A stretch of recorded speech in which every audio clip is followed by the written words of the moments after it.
한 주간 가장 뜨거웠던 생활 속 과학 이슈들을 베스트 7으로 정리해드립니다.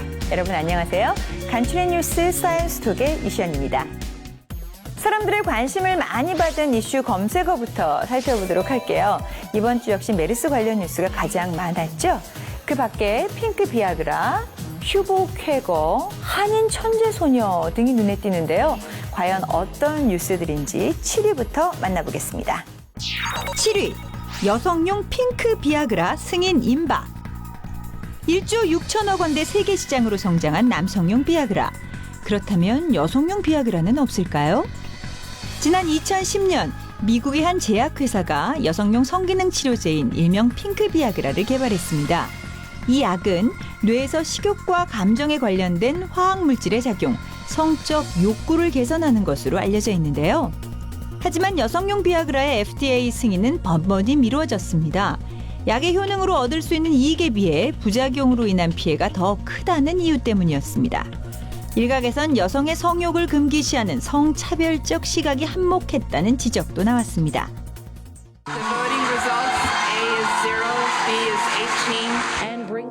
지난 4일 미 식품의약국 FDA 자문위원단은 여성용 비아그라의 승인 권고 결정을 내렸습니다. 성욕 감퇴로 고통받는 많은 여성들이 적극적으로 증언에 나서며 자문위원회가 더 이상 그들의 불행을 외면할 수 없다며 손을 들어준 겁니다. I had a wonderful, loving husband and no sexual feelings whatsoever. 대신 제조사엔 어지럼증 등 부작용의 대책을 마련하라는 조건을 제시했는데요. 자문위원단의 의견을 참고해 여성 비아그라의 최종 승인 결정을 내릴 FDA. 미국 언론들은 여성용 비아그라의 등장은 남녀 간 성차별이 근본적으로 해소됐음을 뜻한다며 최종 승인 후 올 8월부터 시판되면 제약업계가 특수를 맡게 될 것이라고 분석했습니다. 6위, 하버드와 스탠퍼드 동시 합격, 수학 천재 진위 논란. 지난 3일 한국 여고생이 미국 명문대인 하버드와 스탠퍼드에 동시 입학하며 큰 화제가 됐습니다. 김양이 수학계의 난제를 풀 가설을 제시하며 이 천재 소녀를 영입하기 위해 두 대학이 동시에 입학을 허가하고 최종 졸업장을 김양이 선택하도록 특별 프로그램을 만들었다는 건데요. 페이스북 CEO 마크 주커버그도 이 소문을 듣고 너의 수학적 이론이 도움이 될 것 같다. 한번 만날 수 있느냐? 라며 전화를 걸었다는 보도도 나왔죠. 하지만 하버드와 스탠퍼드 측이 이 모든 사실을 부인하며 천재 소녀의 진위 논란이 시작됐습니다. 하버드 측은 김양은 하버드대 합격한 사실이 없고 앞으로도 하버드대 다니지 않을 것이라고 밝혔는데요. 김양 가족이 제시한 합격 통지서는 위조된 것이고 양쪽 대학에 모두 입학하는 특별 프로그램은 존재하지도 않는다는 입장입니다. 네티즌들은 정말 충격적이다. 뭔가 착오가 있겠지. 허위 위조 천재? 대체 이유가 뭐냐? 등등 다양한 반응을 보였습니다. 정부가 통신요금 인하를 위해 다양한 정책을 내놓고 있습니다.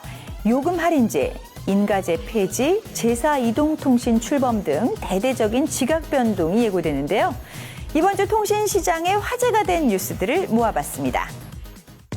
5위, 뜨거운 감자로 떠오른 제사 이동통신. 4위, 통신요금 20% 할인 챙기기. SK텔레콤, KT, LG U+에 이은 제사 이동통신사가 연말쯤이면 등장할 것으로 보입니다. 정부와 새누리당은 신규 사업자에게 주파수를 우선 할당하고 전국망을 단계적으로 구축할 수 있도록 허용하는 등 파격적인 혜택을 제시했는데요. 이동통신 3사 중심의 과점 구조를 막고 사업자 간 경쟁을 활성화시켜 통신요금을 낮추기 위해서입니다. 막대한 사회적 비용을 초래할 우려가 있으므로 엄격한 심사를 거쳐서 재정, 기술적 능력 등을 갖춘 사업자가 있는 경우에 한하여 진입을 허용하기로 하였습니다. 하지만 반대 입장도 팽팽합니다. 기존 통신사들의 반발과 알뜰폰 업체와의 차별성이 없어진다는 우려도 나오고 있는데요. 찬반 논쟁이 거센 제사 이동통신 출범. 과연 이번에는 성공할 수 있을지 관심이 모아지고 있네요. 이번에는 꼭 체크해야 할 유익한 뉴스입니다.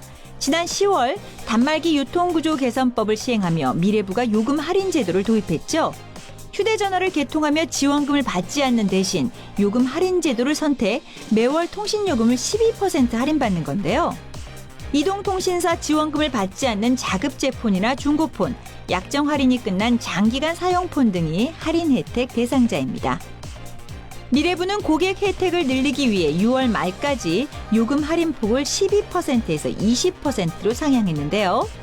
하지만 별도의 안내를 하고 있지 않아 통신사나 대리점을 통해 자신이 요금 할인 대상인지 할인 전환 신청을 해야 하는지 꼼꼼히 살펴야 합니다. 정부가 고시한 전환 기간은 이달 말. 대상자들은 확인 후 전환 신청을 서둘러야 할 것 같네요.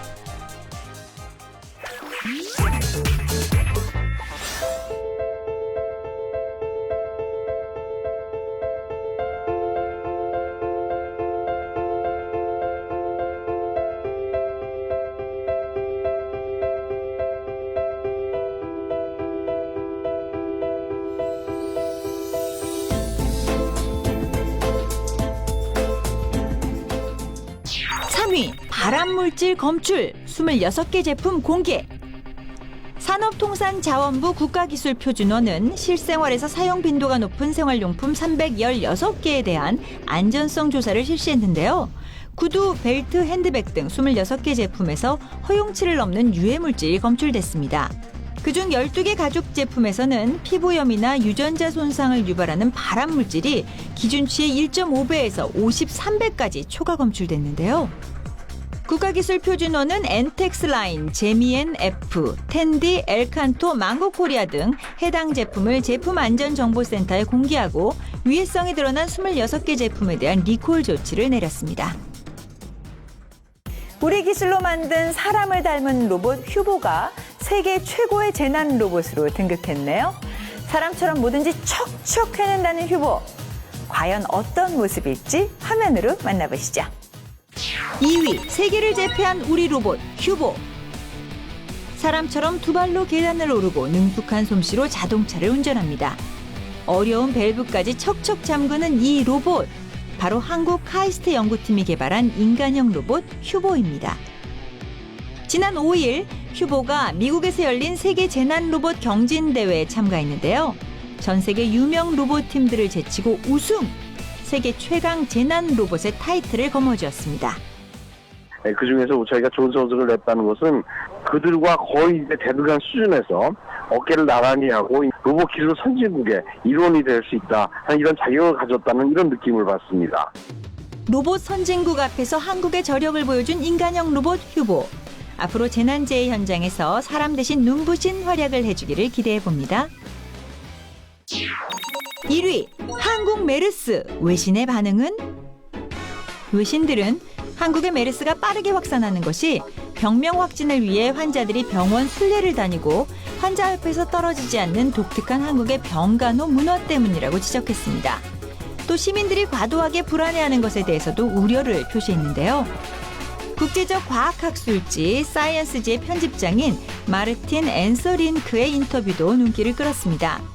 12년간 감염병 전문 기자로 일한 그는 공포는 전염병에 대응하는 데 아무 도움이 되지 않는다고 강조하며 과장된 보도로 조성된 한국의 공포 분위기를 걱정했는데요. I also wonder why the government is not saying more clearly that wearing face masks doesn't help much against this epidemic, against this outbreak, because all of the cases so far we heard this morning have occurred in the hospitals. 정부의 빠르고 정확한 정보 공개와 철저한 취재와 분석을 통한 언론의 균형 있는 정보 전달이 시급한 시점입니다. 하루빨리 메르스가 퇴치돼서 국민들이 안정을 찾고 지역 상인들의 깊은 시름도 걷어갔으면 좋겠습니다. 자, 그럼 사이언스톡 저는 다음 시간에 다시 찾아오겠습니다. 고맙습니다.